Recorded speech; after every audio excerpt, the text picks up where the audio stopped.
I already mentioned in my intro, budgeting is very difficult. The village gets about slightly over $3 million in the tax levy.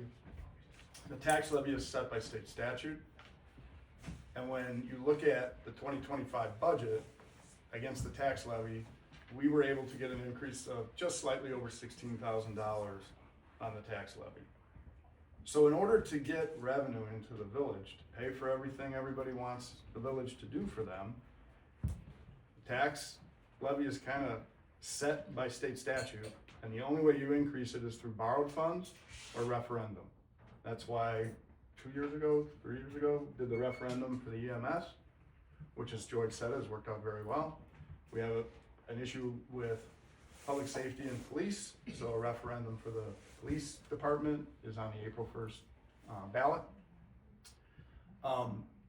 One of the things that we strive for within the board, when we go through this budgeting process, we have to look at everything that everybody wants, and it starts with input from residents. The committee chair then takes on developing a budget for his department. So as an example, I'm chair of Parks and Lakefront. So I take the input from park director, who gets a ton of input from people. And we try to cover all ages. I mean, we have activities for old people like me, and we have activities for young kids. There are over 43 active programs in the rec department right now.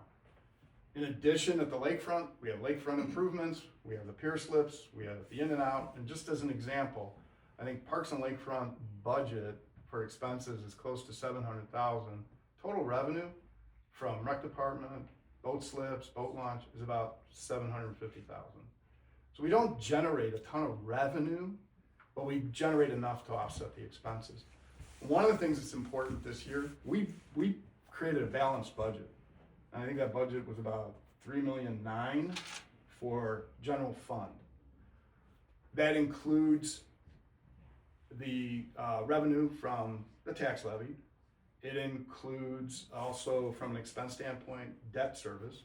The village has about $12 to $15 million in borrowed funds that has to be serviced every year through principal payment and interest. As an example, and I don't think people, if you don't go to a board meeting or you don't read the minutes or you don't look at stuff, you're not really aware of what things cost, except you're aware, operating your homes, how much it costs of everything. I just got an insurance bill that went up like 40% for something. It's the same thing that hits the village. What did our health insurance went up, 20-some% this year that we had to cover out of the budget? And again, we balanced it, so we didn't use borrowed funds for it.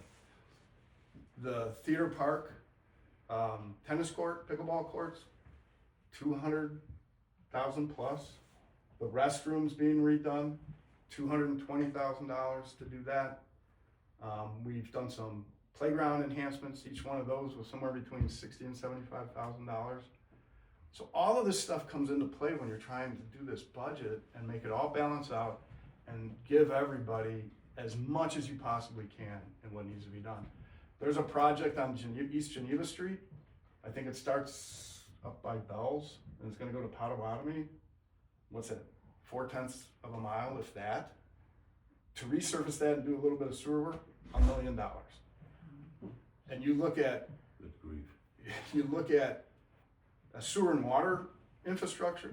Maybe I'm getting ahead, but sewer water infrastructure is over 100 years old that will have to be replaced. So budgeting is a very difficult process.